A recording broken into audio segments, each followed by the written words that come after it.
1,92 de altura, acima do peso, cabelos e olhos castanhos e com algumas características físicas peculiares. Hoje, estou com os cabelos soltos e uso um vestido na cor rosa. Um tom bem clarinho, uma cor aconchegante como um abraço de mãe. Essa é a minha audiodescrição. É uma importante ferramenta utilizada para que as pessoas com deficiência visual me conheçam, assim como a maioria de vocês me vê nesse momento. A responsável por essas minhas características físicas peculiares é conhecida como Síndrome de Brida Congênita. Nome bonito, né? No meu caso, ela provocou deformidades nas mãos e ausência de parte da perna direita. Apesar da síndrome, eu tive uma infância muito feliz, cercada de amigos e uma família muito carinhosa. Nasci numa cidadezinha no interior de Santa Catarina e confesso para vocês que por muito tempo eu não fazia ideia do que era ser vista como pessoa com deficiência. Até nos mudarmos para Jaraguá do Sul. A ficha caiu quando eu entrei em um ônibus lotado e fiquei em pé me segurando perto daqueles bancos preferenciais. Logo percebi um senhor, lá do alto dos seus 70 e poucos anos, olhando curioso as minhas mãos. Não demorou muito e ele puxou o assunto. Disse assim: "Nossa, minha filha, que pena, uma moça tão bonita como você, com esses dedinhos assim." Eu expliquei a ele que estava tudo bem, que eu trabalhava, estudava e que essa condição física não me impedia de nada. Não convencido com a minha explicação, ele pegou carinhosamente nas minhas mãos e disse: "Não fique triste, minha filha. Pior é se tivesse nascido sem uma perninha." Eu não contei àquele simpático senhor que sim, eu havia nascido sem uma perninha. Afinal, como convencê-lo que estava tudo bem? Como explicar que se tudo no mundo fosse pensado e criado para todos, eu não teria nenhuma dificuldade? E acredito que foi por isso, por querer provar que nós, pessoas com deficiência, podemos ter uma vida normal e merecemos viver em um mundo pensado e criado para todos, que eu decidi estudar arquitetura e urbanismo. Eu me lembro que, desde o início da faculdade, assuntos como acessibilidade, urbanismo, cidade para as pessoas eram os que mais me chamavam a atenção. Mas, em véspera de TCC, eu ainda não fazia ideia do que seria o meu projeto. Mas tinha certeza que queria criar algo para melhorar a vida das pessoas, em especial das pessoas com deficiência. E foi num final de tarde, no outono de 2014, que a ideia surgiu. Eu sempre via aquele grupo de crianças brincando no parquinho da escola. E em um dos balanços, uma menininha, a Karina. Devido a diversas síndromes, Karina não andava, não falava, não se alimentava sozinha e precisava de ajuda para praticamente tudo, inclusive para brincar no seu brinquedo preferido. Apesar de todas as dificuldades, Karina se expressava de maneira ímpar. Eu me lembro que ela até fechava os olhinhos enquanto se balançava, parece que para sentir melhor o vento batendo no seu rosto. Essa cena se repetiu por muitas vezes. Até que um dia, num final de tarde de outono, o balanço estava vazio. Karina havia crescido e não cabia mais naquele balanço. E como não existia nenhum outro brinquedo acessível na escola, ela ficava ali, no cantinho do parque, limitada à sua cadeira de rodas, enquanto via as outras crianças brincarem.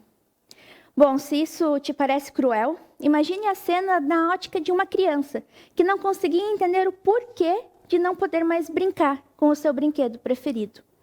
Foi nesse instante que eu decidi que o meu TCC seria sobre brinquedos acessíveis, para que todas as crianças pudessem brincar juntas e fossem felizes da mesma forma que eu fui.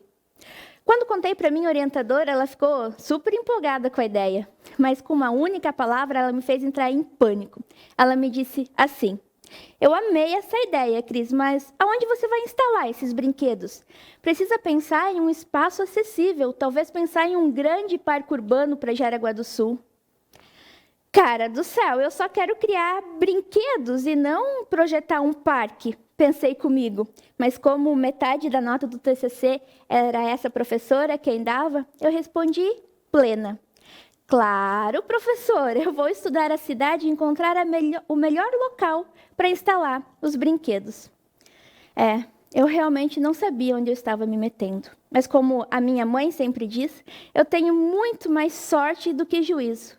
Na época, eu fazia estágio no Instituto de Planejamento da Prefeitura de Jaraguá do Sul, o que me permitiu estudar a cidade em diferentes aspectos. E apesar de hoje Jaraguá ser conhecida como um grande polo industrial, ela nasceu como colônia agrícola. As ocupações surgiram nas margens dos cursos d'água, em meio a grandes parcelas de terra que eram utilizadas para a agricultura. Jaraguá foi crescendo, muitas indústrias se instalaram no município, e com essa crescente industrialização, muitas pessoas migraram do campo para a cidade, o que fez surgir a necessidade de criar espaços adequados para atender a nova demanda da população. Mas se de um lado existia a necessidade de criar espaços adequados, do outro existia uma cidade marcada pela topografia irregular, diversas condicionantes ambientais e uma mancha urbana descontínua, com ocupação rarefeita e meio a extensos vazios urbanos. A professora tinha razão. Com esse cenário era realmente preciso pensar em algo para reconectar, trazer uso para esses vazios urbanos. E aí sim, criar espaços para instalar os brinquedos acessíveis. Vocês devem estar se perguntando como fazer isso tudo em um projeto de TCC? Como que seria possível reconectar a cidade e, ao mesmo tempo, criar espaços acessíveis? Bom, a resposta era uma só: urbanismo acessível. Engana-se quem acredita que o urbanismo acessível refere-se apenas a rampas e pisos táteis.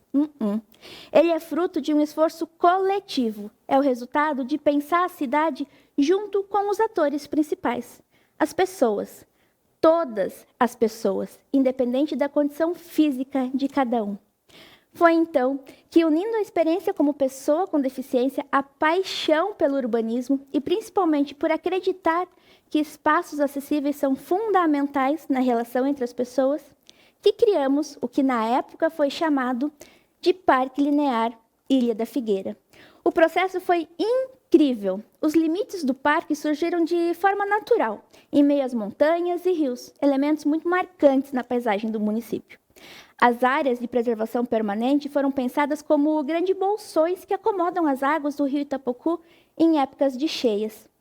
A implantação de novas conexões viárias, as ciclovias e as pistas de caminhada foram projetadas para minimizar os impactos causados pelos grandes polos geradores de tráfego, os quais comprometem até hoje a acessibilidade e a mobilidade urbana. O programa de necessidades do Parque Linear Ilha da Figueira foi desenvolvido com base no desenho universal, utilizando critérios de projeto que buscam atender ao maior número de pessoas possível, com autonomia e segurança. Tudo ali foi pensado para todos. Passeios e ciclovias livres de obstáculos, quadras de esporte, pista de skate, horta e bosque comunitários. E, é claro, os brinquedos acessíveis, projetados para que possam ser utilizados por crianças e adultos em cadeiras de rodas de forma segura e autônoma, sem a necessidade de ajuda de outra pessoa. Além disso, foram previstos muitos espaços de encontro e troca de vivências, pensados para que as pessoas se conectem uma com as outras, com as suas particularidades e contemplem o que há de mais belo na vida, as diferenças. Isso tudo poderia ser apenas um projeto de TCC, utopia de uma arquiteta maluca e sonhadora, mas não para Jaraguá do Sul. E com base em discussões e estudos técnicos que iniciaram muito antes de eu pensar em entrar na faculdade, com a iniciativa do setor público, principalmente da Fundação do Meio Ambiente, diversos setores da sociedade, inclusive do Ministério Público, em 2019 foi inaugurada a primeira etapa do que conhecemos hoje como Parque Via Verde.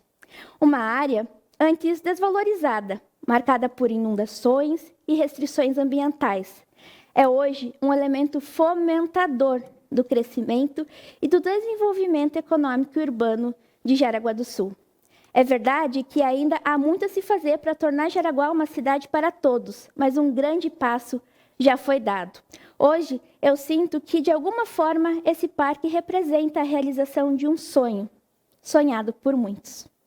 A Karina, a inspiração para os brinquedos acessíveis, infelizmente, não chegou a conhecer o Parque Via Verde. Mas esteja onde você estiver, saiba que és a responsável por estar aqui contando essa história no palco do TEDx. Obrigada.